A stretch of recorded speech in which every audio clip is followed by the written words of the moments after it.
പള്ളിത്തർക്കത്തിൽ യാക്കോബായ സഭയുമായി ചർച്ചകൾക്ക് തടസ്സമില്ല എന്ന് ഓർത്തഡോക്സ് സഭ. സമാധാനത്തിന് ആഗ്രഹിക്കുന്നത് ആത്മാർത്ഥതയോടെയാണെങ്കിൽ സ്വാഗതം ചെയ്യുന്നുവെന്നും ഓർത്തഡോക്സ് സഭ. പള്ളിത്തർക്കത്തിൽ പരിഹാര ചർച്ചകൾക്ക് യാക്കോബായ സഭാധ്യക്ഷൻ ആഹ്വാനം ചെയ്തതിന് പിന്നാലെയാണ് ഓർത്തഡോക്സ് സഭ നിലപാട് അറിയിച്ചിരിക്കുന്നത്. ടോബി ജോൺസൺ ചേരുന്നുണ്ട് കോട്ടയത്ത് നിന്ന്. ടോബി, മലങ്കര സഭയിൽ ഇങ്ങനെയൊരു മഞ്ഞുരുക്കം ഉണ്ടാകാൻ പോകുന്നു എന്ന് തന്നെയാണോ മനസ്സിലാക്കേണ്ടത്? അമൃത, അങ്ങനെ നമുക്ക് വേണമെങ്കിൽ കരുതാം. പക്ഷേ അവിടെയും ചില ചോദ്യങ്ങൾ ബാക്കിയാകുന്നുണ്ട്. നേരത്തെ തന്നെ ഓർത്തഡോക്സ് സഭ വ്യക്തമാക്കിയ ചില കാര്യങ്ങളുണ്ട്. അതായത് സുപ്രീം കോടതി വിധിയെ അംഗീകരിച്ചുകൊണ്ടുള്ള അല്ലെങ്കിൽ സഭാ ഭരണഘടനയെ അംഗീകരിച്ചുകൊണ്ടുള്ള ചർച്ചകൾക്ക് മാത്രമാണ് തങ്ങൾ തയ്യാറെന്ന് നേരത്തെ തന്നെ പറഞ്ഞിട്ടുണ്ട്.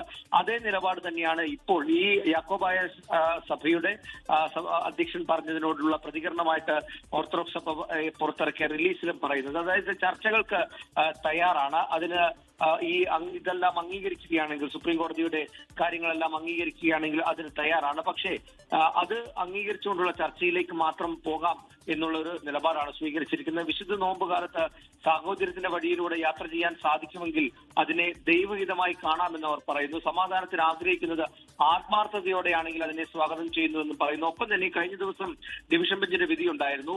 അതുമായി ബന്ധപ്പെട്ടുള്ള ചില കാര്യങ്ങൾ കൂടി ഇതിൽ പറയുന്നുണ്ട്. 32 പേജുള്ള കോടതി വിധി പൂർണ്ണമായി വായിക്കാതെ പള്ളിക്ക് മുന്നിൽ കരിമരുന്ന് പ്രയോഗം നടത്തിയതിനെ അടക്കം വിമർശിക്കുന്നുമുണ്ട് ഈ പത്രക്കുറിപ്പിൽ. അമൽ, ശരി, ടോബിയാണ് വിവരങ്ങൾ നൽകിയത്. എന്തായാലും നൂറ്റാണ്ടുകളുടെ പഴക്കമുണ്ട് ഈ ഓർത്തഡോക്സ് യാക്കോബായ പള്ളി തർക്കത്തിന്. അത് പിന്നീട് നിയമവ്യവഹാരമായി, തെരുവിലെ പോരായി, എല്ലാത്തിനും ഇങ്ങനെയൊരു പരിഹാരം ഉണ്ടാവട്ടെ എന്ന് നമുക്ക് വിശ്വസിക്കാം.